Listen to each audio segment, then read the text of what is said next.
Hello everybody, it's Craig Marr with another edition of Chess and Mastery of the Middle Game. I thought this might give you a little bit of entertainment before we get to the main course here. Anyway, this is me playing a Rook endgame against an expert level rated player on Lee chess. I had the white pieces and opened up with e4. Now here, I'm rated about 2470. My opponent is rated 2304. Starts out with center counter. Now there are two moves here. You have queen takes d5, you have knight f6, and then you have this funny move. Now he's going to get a little compensation for this pawn. They say that pawns are kind of worthless in the opening, and I agree, but this is a pawn that white can probably hang on to for a long time. So now bishop b5 might be right here to kind of weaken the pawn structure.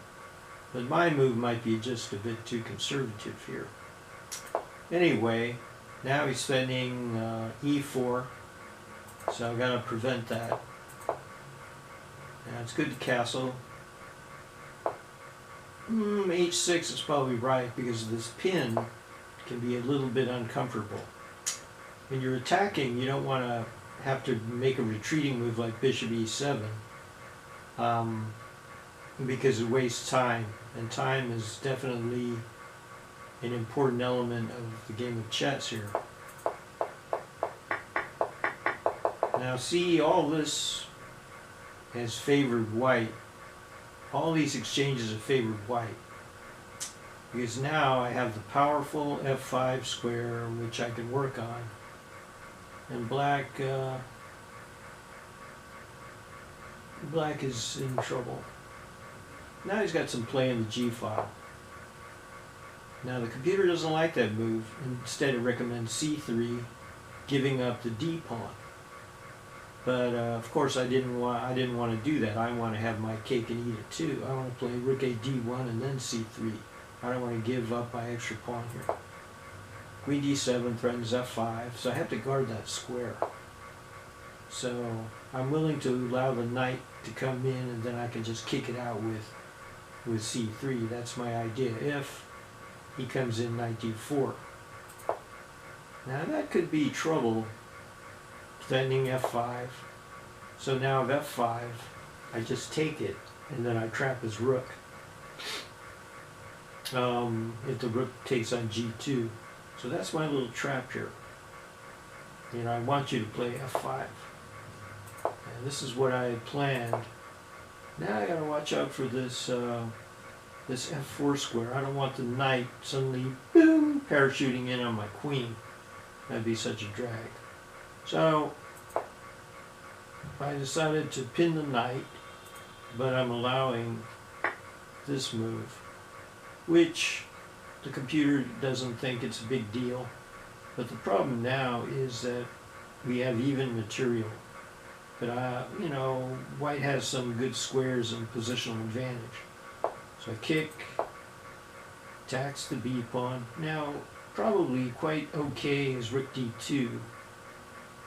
No, it's not okay. See, if I go rook d2, you may have rook takes g3, followed by the other rook taking on g3. And my rook here on f1 ends up hanging. So I cannot play rook d2. That's just such a lemon. So I play the much better b4 is good. And now he's kind of waiting. In a lot of positions there's not really that much to do. But black should definitely, be thinking of a queen trade. I really want to put a knight on f5. The queen and the knight should not be interfering with each other. So we have a problem of piece placement in this position. So let's see what I did here. Rook d2 is a good waiting move, maybe preparing to double. Good waiting move. Yeah, that's kind of a lemon. The computer thinks knight g7 was best.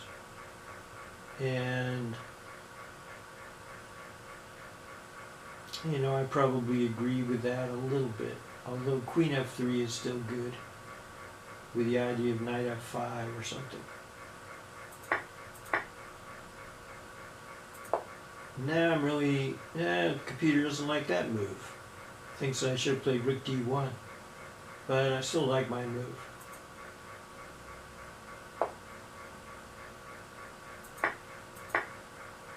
Okay, now we have bishop versus knight, and as we can see, white is still better because this is what we call a blocked majority. You have 4 pawns, I have 3, but yet you have trouble.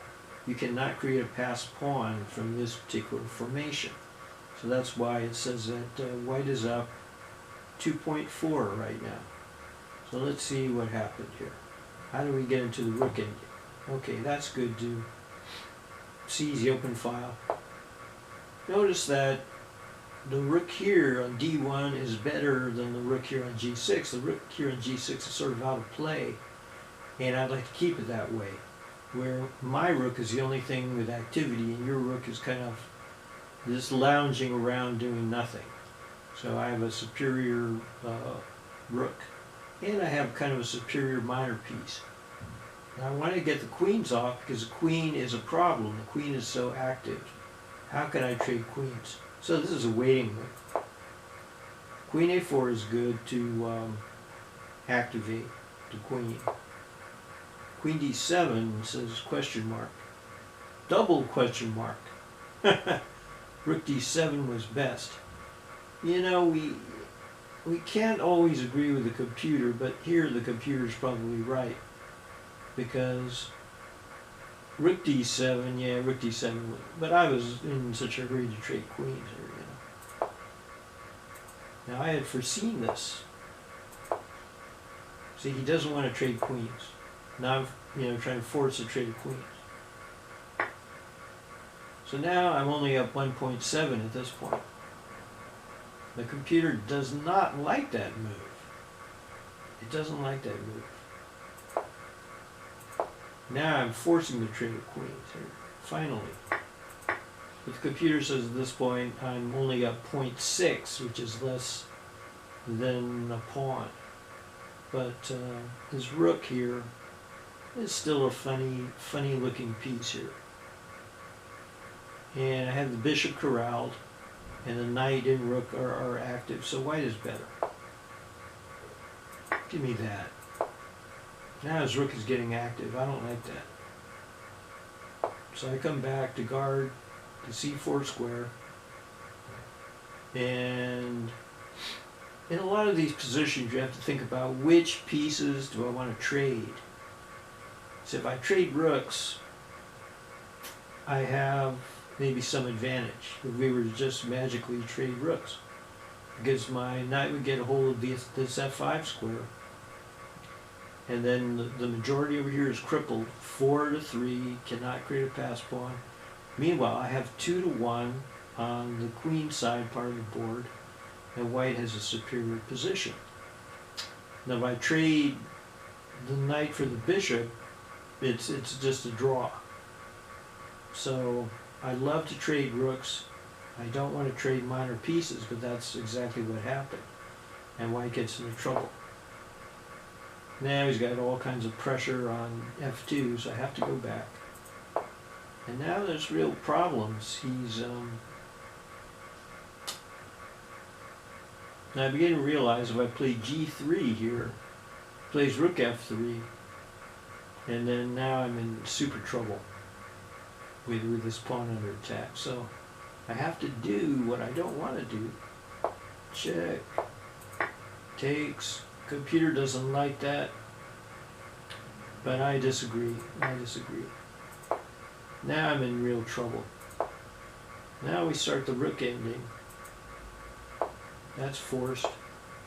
And now I'm actually worse. The computer says I'm worse by 0.7 because he's going to get e4 and f5 in, and it's nothing but trouble.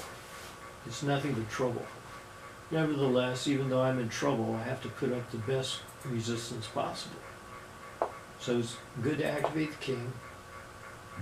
Now, I disagree. I think, see, the computer doesn't like that move, but I think it's perfectly okay. You gotta get those pawns going there.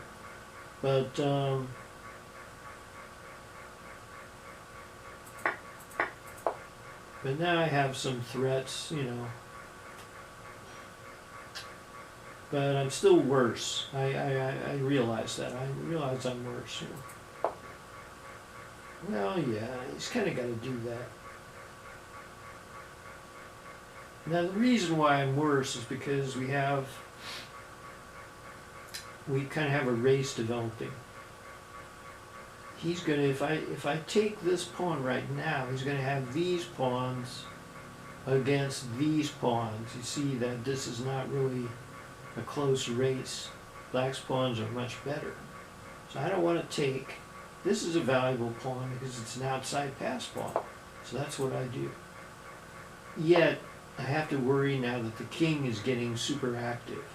So I take, and now I've got a problem of him threatening f4, and then these pawns start coming down, and it's just nothing but trouble.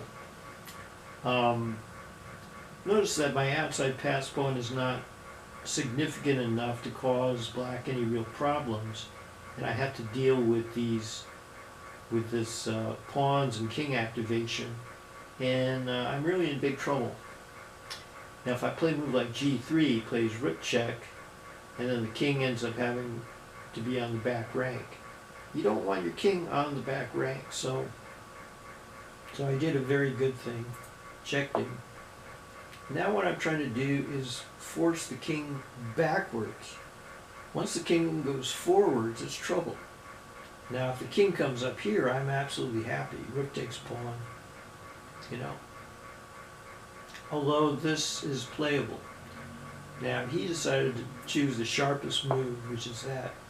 Now see, he's threatening rook c2 check, driving my king back, so I have to do this.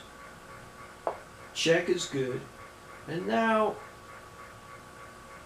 he's got to sort of be careful about, should he go to g5 or should he go to g4? Now, as you can see from the clock times, we're really running down. He's down to 34 seconds, I'm down to 39 seconds. So we're both in a little bit of time trouble. Nevertheless, he has to come to g5, and this is where the devil is in the details, folks. This separates the men from the boys. This is a critical position. He's got to go to g5. But look what he did. He went here, and now it's a different story now. It's a completely different story because now I'm trading this lowly h-pawn, which is a worthless pawn, for his valuable f-pawn. Why is this such a valuable pawn? Once I get his f-pawn, this one becomes hella weak, the e4 pawn. So you always have to attack the base of the pawn structure. This is what they teach you in the books. Attack the base of the pawns, pawn chain. So now he's going from advantage to suddenly it's a draw now, according to the computer. But with time running down, 40 to 35, this kind of gave me a psychological boost. Now, you see the difference? Now, he's fighting for a draw now. Suddenly I turn the tables on him. Notice the one great thing about this outsider is that I'm going to win all the king and pawn endings, hands down, just because of this outside passer. So he's got to be very careful. The computer gives this as equal now, but I think black must be very, very careful at this point. Now you don't want to play king f4 because rook takes f5 is mate.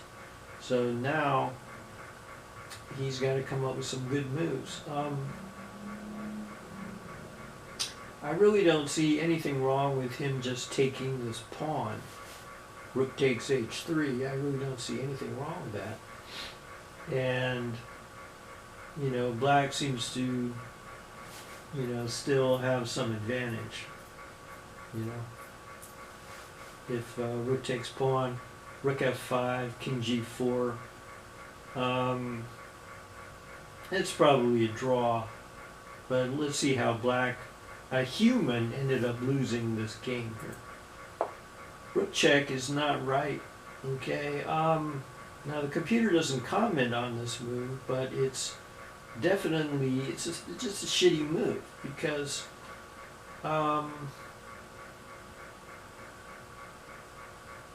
it kind of sets him up for a king and pawn ending, which is the last thing that black really wants to do. So now it's all critical. Nah, it's another lemon. And suddenly, all of a sudden, abracadabra, we're at plus 13 and the game is pretty much over.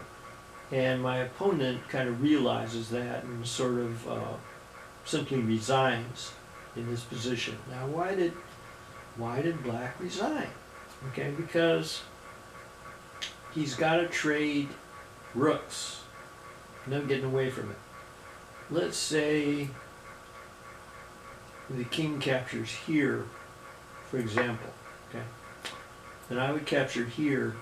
You gotta capture back. And now I don't want to waste time with king takes pawn. What I'm going to do is b5.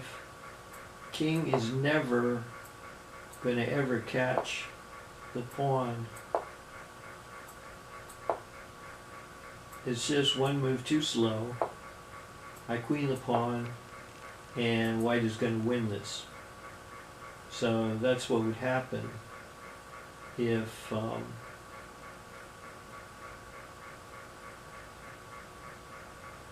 the game continues at this point. If he takes here,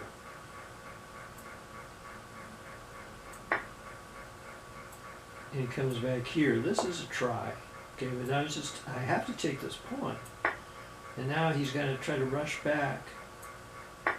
But you see that he's just not quite in time to stop my own pawn from queening. Just doesn't make it in time. And white is going to end up winning. Thanks for watching, folks. Bye-bye.